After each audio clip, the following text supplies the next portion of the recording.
మీ భూమి మీ హక్కు కార్యక్రమంలో భాగంగా నంద్యాల జిల్లా బనగానపల్లెలో సీఎం చంద్రబాబు మాట్లాడుతున్నారు. లైవ్ లో చూద్దాం.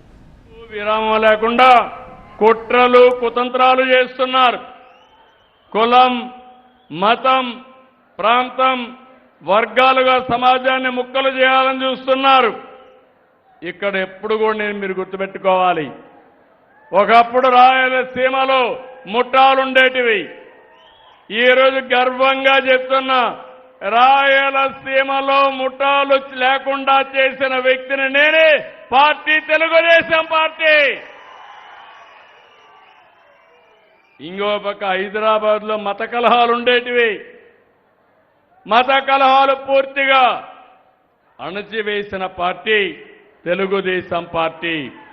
ఒకప్పుడు సిద్ధాంతపరంగా నక్సలైట్స్ ఉండేవాళ్ళు, దానివల్ల నష్టం అని చెప్పాను. వినలేదు.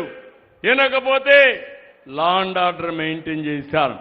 కడాన నన్నే చంపడానికి 2003లో 23 క్లేమోర్ మైన్స్ పెడితే నేను భయపడలేదు.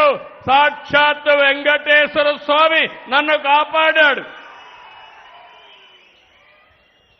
ఇది చరిత్ర. ఇప్పుడు ఆ పార్టీ కూడా లేకుండా పోయే పరిస్థితి వచ్చింది. ఏది కూడా మనం గుర్తుపెట్టుకోవాలి, ప్రజాస్వామ్యంలో హింసకు తావు లేదు. ప్రజల ఆస్తులకి, ప్రాణాలకి రక్షణగా ఉండాలి. ఆడబిడ్డలు స్వేచ్ఛగా తిరగాలి. 1924లో ఎక్కడ చూసినా గంజాయి పంట పండించారు. ఏజెన్సీ ఏరియాలో పండించారు. దేశానికి, ప్రపంచానికి ఉత్పత్తి చేశారు. డ్రగ్స్ వచ్చాయి. ఎక్కడ చూసినా చెడిపోయే పరిస్థితికి వచ్చారు. నేను ఎన్నోసార్లు చెప్పాను, గంజాయి తీసుకున్న వ్యక్తికి, తల్లికి, భార్యకు తేడా తెలియదు. తల్లిదండ్రులంటే వాళ్ళు లెక్క పెట్టుకోరు. అలాంటప్పుడు ఇలాంటి వ్యక్తులు వాళ్ళని ప్రోత్సహించి ఇప్పుడు కూడా రౌడీల్ని, గంజాయి బ్యాచ్ని, డ్రగ్స్ సేవించే వ్యక్తుల్ని, బ్లేడ్ బ్యాచ్ల్ని వైఎస్ఆర్ కాంగ్రెస్ పార్టీ ప్రోత్సహించే పరిస్థితి వచ్చింది. ఇక్కడుండే మీరు గుర్తుపెట్టుకోవాలి, 2 ఏళ్లలో ఎక్కడా లా అండ్ ఆర్డర్ ప్రాబ్లం లేదు. అదే వీళ్ళు అధికారంలో ఉంటే శ్రీరాముడి తల తొలగించారు. అంతర్వేదిలో రథాన్ని దగ్ధం చేశారు. దుర్గమ్మ గుడిలో వెండి సింహాల్ని మాయం చేశారు. ఒక్కదానిపైన కూడా చర్య లేదు. నిన్నే ఆదోని శివాలయంలో ఒక యువకుడు ఏకంగా అక్కడ పెట్టే దీపం, ఆ దీపంలో పోయి సిగరెట్ వెలిగించుకునే ధైర్యం చేశాడు. అదే ఈ ప్రభుత్వంలో ఎవరు చేసినా వాళ్ళని వదిలిపెట్టమని మరొక్కసారి గట్టిగా హెచ్చరిస్తున్నాను. ఇంకొక పక్క దేవాలయాలన్నీ అపవిత్రం చేశారు. ఏకంగా తిరుమల లడ్డునే కల్తీ చేశారు. నెయ్యి కల్తీ, నెయ్యి కొనే పరిస్థితికి వచ్చారు. ఎప్పుడైనా సరే మత విద్వేషాలు రెచ్చగొట్టడం, మనోభావాలు దెబ్బతీయడం మంచి పద్ధతి కాదు. ఇలాంటి ఘోరాలు చాలా జరిగాయి. అలాంటి ఘోరాలు జరిగితే ఈరోజు మనం అన్ని కూడా ప్రక్షాళన చేశాం. ఇప్పుడు సోషల్ మీడియాలో కొంతమందిని పెట్టుకున్నారు. నిన్నెవరో నేను చూశాను, ఎప్పుడు నాకు ఇలాంటి వాళ్ళతో ఎప్పుడు చూడలేదు. నేను ఒకటే చెప్తున్నా, ఎక్కడైనా సరే మారుమూల ప్రాంతంలోనైనా సరే రౌడీ అనేవాడు ఉంటే, మా ఆడబిడ్డల జోలుకొస్తే అదే చివరి రోజుగా ఉండాలి. అలాంటిది ఒక రాజకీయ పార్టీ, ఒక వ్యక్తి, రావణ్ అనే వ్యక్తి పురాణాలను దూషించాడు. రాముణ్ణి, సీత పైన నీచంగా మాట్లాడాడు. తీవ్రవాదాన్ని, పాకిస్తాన్ సమర్థించాడు. అలాంటి వాళ్ళకు అండగా ఆర్థిక సహాయం ఈ గొడ్డలి పార్టీ చేసే పరిస్థితి వచ్చింది. ఎంత బరిదిగింపని అడుగుతున్నా, ఇది న్యాయమని అడుగుతున్నాను. మీకు ఇవన్నీ నేను చెప్పాలి. మీలో కూడా చైతన్యం రావాలి. మీ ఆలోచన విధానంలో మార్పు రావాలి. మీరు ఒక్కసారి గుర్తుపెట్టుకోవాలి, మన పక్కనే నంద్యాల పక్కన పులివెందల 2019 గుర్తుపెట్టుకోవాలి. నేనే ముఖ్యమంత్రిని. నేను ముఖ్యమంత్రిగా ఉంటే బాబాయిని గొడ్డలతో లేపేసి గుండెపోటుగా చిత్రీకరించి రెండో రోజున ఆ కత్తి నా చేతిలో పెట్టి నారాసుర రక్త చరిత్రని రాజకీయ డ్రామా ఆడి ఓట్లు సంపాదించుకున్నారు. అవునా కాదా? ఇది న్యాయమా అని మిమ్మల్ని అడుగుతున్నా. ఒక ముఖ్యమంత్రి పైన ఇలాంటివి చేస్తే, అబాండాలు వేస్తే మీరు ఒక లెక్క అని మిమ్మల్ని అడుగుతున్నా. ఈ విషయాలు కూడా మీరు గుర్తుపెట్టుకోవాలి. ఏ రోజుకు ఆ రోజు డ్రామాలు ఆడుతున్నారు. మొన్న తిరుమలకు పోవాలన్నాడు, వెళ్ళమన్నాను, డిక్లరేషన్ ఇమ్మన్నా. నేనున్నాను, మసీదుకు వస్తాను, మసీదులో సాంప్రదాయాలు పాటిస్తాను. నేను చర్చికి పోతాను, చర్చిలో సాంప్రదాయాలు పాటిస్తాను, వాళ్ళ మనోభావాలను గౌరవిస్తాను. మీరు కూడా వచ్చినప్పుడు వెంకటేశ్వర స్వామికి పోవాలంటే మీరు డిక్లరేషన్ ఇవ్వాలి. ఇమ్మంటే నేను ఇవ్వనంటాడు. నిన్న మాట్లాడతాడు, హే రామ్ అంటాడు. అంటే ఏమనాలి? అంటే ఇలాంటి వాళ్ళని ఏమనాలో నాకైతే అర్థం కావడం లేదు. ఇలాంటి చాలా జరిగాయి. ఇక్కడ మనందరం కాలజ్ఞానం రాసినటువంటి పోతులూరి వీరబ్రహ్మం తిరిగిన స్థలం ఇది. 400 సంవత్సరాల కంటే ముందు ఆయన కాలజ్ఞానం రాశాడు. అప్పుడే చెప్పాడు ఇలాంటి వింతలు విచిత్రాలు జరుగుతాయని. వీరబ్రహ్మం గారు ఆ రోజు చెప్పారు. అవునా కాదా తమ్ముళ్ళని అడుగుతున్నా. కాలజ్ఞానం రాసిన ప్రాంతం రవ్వల కొండ. ఆ కొండ ఈ బనగానపల్లి నియోజకవర్గంలోనే ఉంది. 1924లో ఆ కొండను కూడా దువ్వేయాలంటే అడ్డుపడి ఆ కొండని కాపాడు. అవునా కాదా అని అడుగుతున్నా. ఇక్కడ ఉండే ఎమ్మెల్యే గారు, ఆనాటి నాయకుడు జనార్దన్ రెడ్డి గారు అందరం కలిసి చేశాం, కాపాడుకున్నాం. నేను ఒకటే చెప్తున్నాను, మత విద్వేషాలు ఎవ్వరూ రెచ్చగొట్టడానికి వీలు లేదు. రౌడీలని, గూండాలని, సంఘ వ్యతిరేక శక్తుల్ని ఎవరు ప్రోత్సహించడానికి వీలు లేదు.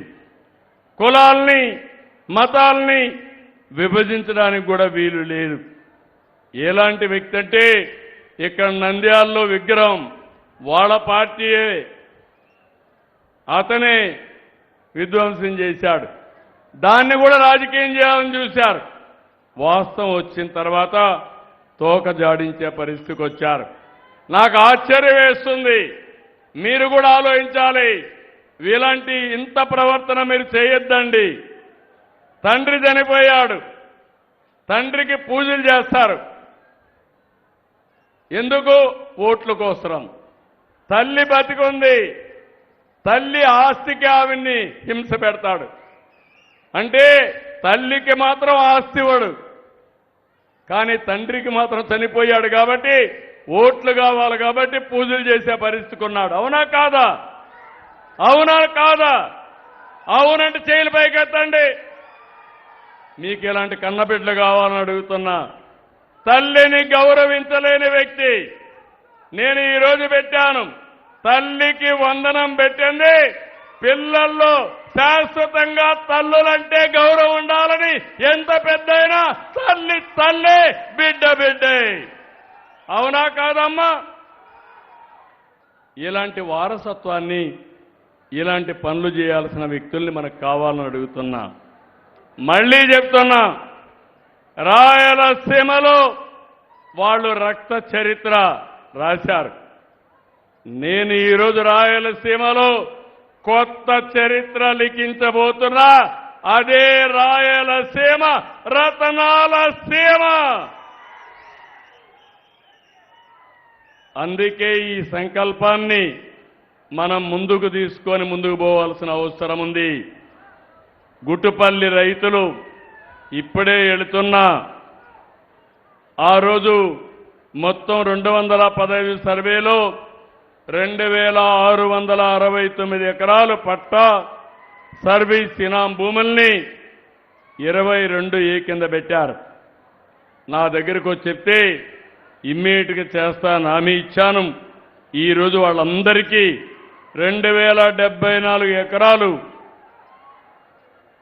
ఏదైతే ఉందో 22 ఏ కింద తీసేసి 897 మందికి పట్టాలు అందజేసి శాశ్వతంగా విముక్తి చేస్తున్నామని మీ అందరికీ హామీ ఇస్తున్నాను. ఇలాంటి 1-2 సమస్యలు కాదు, అనేక వందల సమస్యలు పరిష్కారం చేస్తున్నాం. ఇక్కడ కూడా మీరు ఒకసారి చూస్తే ఇవి చేయడమే కాదు, నేను ఇంకోటి కూడా ఆలోచిస్తున్నాను. ఇక్కడికి వచ్చినప్పుడు నంద్యాల కలెక్టర్ గారు ఇక్కడే ఉన్నారు, ఆఫీసర్స్ టీం ఇక్కడే ఉంది. నేను చాలా జాగ్రత్తగా ఆలోచిస్తున్నా. నేను ఒక యజ్ఞమారిగా చేస్తున్నా. నా ఆలోచన ఒకటి, 2047కి తెలుగు జాతి ప్రపంచంలోనే నెంబర్ 1 జాతిగా ఉండాలనేది నా సంకల్పం, ఎన్డీఏ సంకల్పం అని చెప్పి నేను మీకు తెలియజేస్తున్నా. అదే సమయంలో ఆంధ్రప్రదేశ్ రాష్ట్రం భారతదేశంలోనే నెంబర్ 1గా ఉండాలి. దీనికి కావాల్సింది సహజ వనరులు ఉపయోగించుకుంటాం, నాలెడ్జ్ని పెంచుతాం, టెక్నాలజీ కూడా ఉపయోగిస్తాం. మా యువత ఉన్నారు, పిల్లలున్నారు, తమ్ముళ్ళు మీరు గుర్తుపెట్టుకోవాలి, ప్రపంచంలో ఉండే టెక్నాలజీ భవిష్యత్తులో రాబోయే టెక్నాలజీని ఇక్కడ తీసుకొచ్చి మీకు అందుబాటులో చేసే బాధ్యత నాది. ఈరోజు ఇక్కడ బ్లాక్ చైన్ టెక్నాలజీ తీసుకొచ్చాం, వాట్సాప్ గవర్నెన్స్ తీసుకొచ్చాం. అందరూ మన దగ్గర నేర్చుకునే పరిస్థితికి వస్తున్నారు. వచ్చింది, విశాఖపట్నంలో డేటా సెంటర్లు వస్తున్నాయి. ఇక్కడికి వచ్చినప్పుడు నేను మొత్తం కూడా మీకు ఇచ్చిన సేవలు ఇందులో 3 రకాలుగా ఉంటాయి. ఒకటి క్యాష్ ఇస్తున్నాం, ఆన్లైన్లో డీబీటీ ఇస్తున్నాం. రెండోది మీరు చూస్తే పేదల సేవలో పింఛన్లు మాత్రం ఇంటింటికి వచ్చి ఇస్తున్నాం. వాళ్ళు బ్యాంకులో తీసుకోలేరనే ఉద్దేశంతో కొన్ని కైండ్ ఇస్తున్నాం. ఈరోజు రేషన్ షాపులో ఇస్తున్నాం. అదే మరిగా అన్నా క్యాంటీన్లో అందరికీ భోజనం పెట్టే ఏర్పాటు చేశాం. ఇలాంటి కైండ్ ఇస్తున్నాం. ఇంకో పక్క సేవలు అందిస్తున్నాం. క్యాస్ట్ సర్టిఫికేట్ కానీ, నేటివిటీ కానీ, అడంగులు కానీ ఇలాంటి చాలా ఇస్తున్నాం. ఆర్టీసీ బస్సుల సేవలు, అక్కడ పరిశుభ్రత కూడా చేస్తున్నాం. ఈ విధంగా 56 క్యాంపెయిన్ల మీద నెలవారీగా నేను సమాచారం తెప్పిస్తున్నా. ప్రతి అధికారి యొక్క పనితనాన్ని ఎప్పటికప్పుడు బేరే చేస్తున్నాం. వాళ్ళందరికీ అప్రమత్తం చేస్తున్నాను. నేను ఇక్కడ మాకుండే అధికారులకు ఒకటే విజ్ఞప్తి చేస్తున్నా, మీరు రాబోయే రోజుల్లో ఎక్కడున్నా ప్రజలు చెప్పిన అభిప్రాయం ప్రకారం మీకు గౌరవిస్తా. బాగా లేకపోతే నేను ప్రజల పక్షాన ఉంటాను తప్ప మీకు